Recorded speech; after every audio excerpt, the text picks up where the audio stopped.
Le curé de Cucugnan. Tous les ans, à la Chandeleur, les poètes provençaux publient en Avignon un joyeux petit livre rempli jusqu'au bord de beaux vers et de jolis contes. Celui de cette année m'arrive à l'instant et j'y trouve un adorable fabulio que je vais essayer de vous traduire en l'abrégeant un peu. Parisiens, tenez vos mannes. C'est de la fine fleur de farine provençale qu'on va vous servir cette fois. L'abbé Martin était curé de Cucugnan. Bon comme le pain, franc comme l'or, il aimait paternellement ses Cucugnanais pour lui. Son Cucugnan aurait été le paradis sur terre si les Cucugnanais lui avaient donné un peu plus de satisfaction. Mais hélas, les araignées filaient dans son confessionnal et le beau jour de Pâques, les hosties revenaient au fond de son Saint-Ciboire. Le bon prêtre en avait le cœur meurtri et toujours il demandait à Dieu la grâce de ne pas mourir avant d'avoir ramené au bercail son troupeau dispersé. Or, vous allez voir que Dieu l'entendit. Un dimanche, après l'évangile, M. Martin monta en chaire. « Mes frères, dit-il, vous me croyez si vous voulez. L'autre nuit, je me suis trouvé, moi, misérable pécheur, à la porte du paradis. Je frappai, Saint-Pierre m'ouvrit. « Tiens, c'est vous, mon brave monsieur Martin, me fit-il.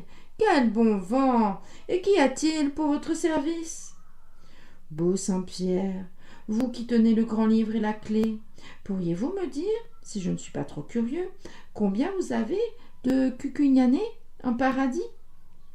Je n'ai rien à vous refuser, monsieur Martin. Asseyez-vous, nous allons voir la chose ensemble. Et Saint-Pierre prit son gros livre, l'ouvrit, mit ses bicycles. Voyons un peu, Cucugnan, disons donc Cucugnan, nous y sommes, Cucugnan. Mon brave monsieur Martin, la page est toute blanche, pas une âme, pas plus de Cucugnanais que d'arêtes dans une dinde. Comment? Personne de Cucugnan ici, personne? Ce n'est pas possible, regardez mieux. Personne, saint homme, regardez vous-même, si vous me croyez que je plaisante. Moi, pécaire, je frappais des pieds et les mains jointes, je criais miséricorde. Alors Saint-Pierre me dit « Croyez-moi, monsieur Martin, il ne faut pas ainsi vous mettre le cœur à l'envers, car vous pourriez en avoir quelques mauvais coups de sang. Ce n'est pas votre faute, après tout. Vos Cucugnaniers, voyez-vous, doivent faire à coup sûr leur petite quarantaine en purgatoire. » Ah, par charité, grand Saint-Pierre, faites que je puisse au moins les voir et les consoler. Volontiers, mon ami. Tenez, chaussez vite ces sandales, car les chemins ne sont pas beaux de reste. Voilà qui est bien. Maintenant, cheminez droit devant vous. Voyez-vous, là-bas, au fond, en tournant, vous trouverez une porte d'argent toute constellée de croix noires, à main droite. Vous frapperez, on vous ouvrira. Adécias, tenez-vous sain et gaillardez. Et je cheminais. Quelle battue, j'ai la chair de poule, rien que d'y songer. Un petit sentier plein de ronces d'escarboucles qui luisaient et de serpents qui sifflaient m'amena jusqu'à la porte d'argent. « Qui frappe ?» me fait une voix rauque et dolente. « Le curé de Cucugnan. »« De Cucugnan. »« Ah, entrez !» J'entrai. Un grand bel ange avec des ailes sombres comme la nuit, avec une robe resplendissante comme le jour, avec une clé de diamant pendue à sa ceinture, écrivait dans un grand livre plus gros que celui de Saint-Pierre. Finalement, que voulez-vous et que demandez-vous? Dit l'ange. Bel ange de Dieu, je veux savoir, je suis bien curieux peut-être, si vous aviez ici les Cucugnaniers. Les Cucugnaniers, les gens de Cucugnan, que c'est moi qui suis leur prieur. Ah, l'abbé Martin, n'est-ce pas? Pour vous servir, monsieur l'ange. Vous dites donc Cucugnan? Et l'ange ouvre et feuillette son grand livre, mouillant son doigt de salive pour que le feuillet glisse mieux. Cucugnan, dit-il, en poussant un long soupir. Monsieur Martin, nous n'avons en purgatoire personne de Cucugnan. Jésus-Marie-Joseph, personne de Cucugnan en purgatoire? Ô grand Dieu, où sont-ils donc? Eh, saint homme, ils sont au paradis. Où diantre voulez-vous qu'ils soient? Mais j'en viens du paradis. Vous en venez? Eh bien, ils y sont pas. Ah, bonne mère, des anges. Que voulez-vous, monsieur le curé, s'ils ne sont ni en paradis, ni en purgatoire? Il n'y a pas de milieu, hein, ils sont en... Oh, Sainte Croix, Jésus, fils de David. Aïe, aïe, aïe, aïe, aïe, est-il possible? Serait-ce un mensonge du grand Saint-Pierre? Pourtant, je n'ai pas entendu chanter le coq. Aïe, pauvre de nous, comment irais-je en paradis si mes cucugnaniers n'y sont pas? Écoutez, mon pauvre monsieur Martin, puisque vous voulez coûte que coûte être sûr de tout ceci et voir de vos yeux de quoi il en retourne, prenez ce sentier, filez en courant si vous savez courir. Vous trouverez à gauche un grand portail. Là, vous vous renseignerez sur tout. Dieu vous le donne. Et l'ange ferma la porte. C'était un long sentier tout pavé de braises rouges. Je chancelais comme si j'avais bu. À chaque pas, je trébuchais. J'étais tout en eau. Chaque poil de mon corps avait sa goutte de sueur et je haletais de soif. Mais ma foi, grâce aux sandales que le bon Saint-Pierre m'avait prêtées, je ne me brûlais pas les pieds.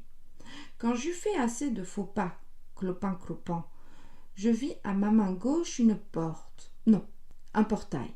Un énorme portail, tout bâillant comme la porte d'un grand four. Oh, mes enfants, quel spectacle!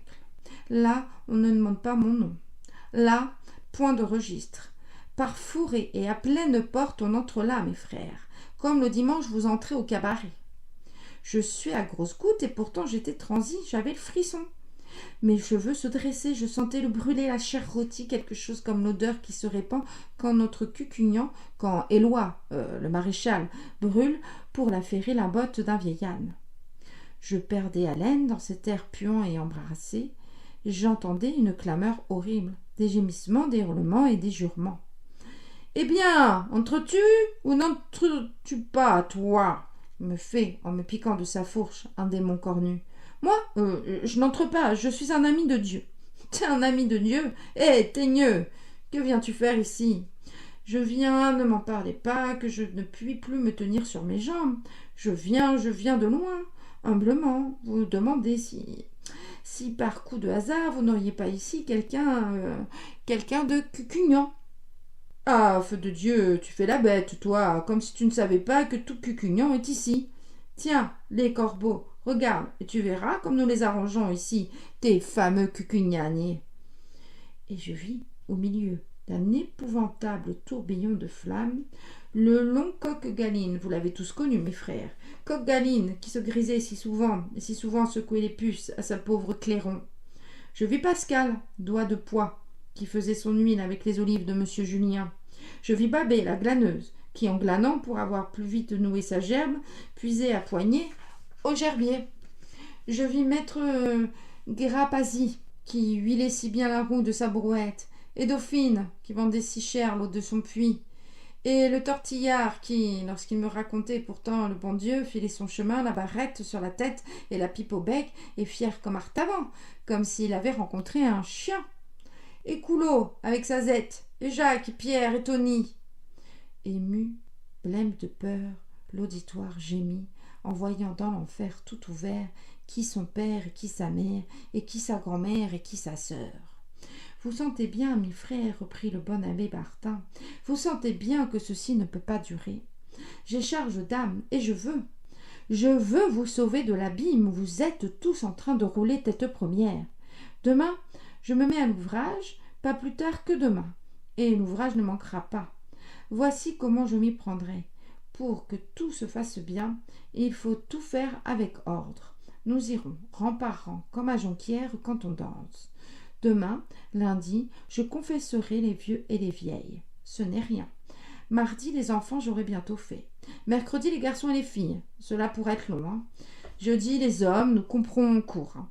Vendredi, les femmes, je dirai pas d'histoire. Samedi, le meunier.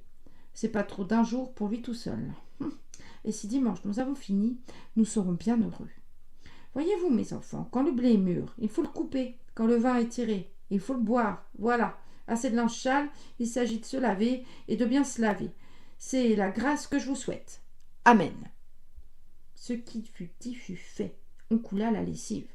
Depuis ce dimanche mémorable, le parfum des vertus de Cucugnan se respire à 10 lieues alentour. Et le bon pasteur, M. Martin, heureux et plein d'allégresse, a rêvé l'autre nuit que, suivi de tout son troupeau, il gravissait, en resplendissante procession, au milieu des cierges allumés, d'un nuage d'encens qui embaumait et des enfants de chœur qui chantaient « Te Deum », le chemin éclairé de la cité de Dieu. Et voilà l'histoire du curé de Cucugnan, telle que m'a ordonné de vous la dire ce grand gueusard de Roumanie, qui la tenait lui-même d'un autre bon compagnon.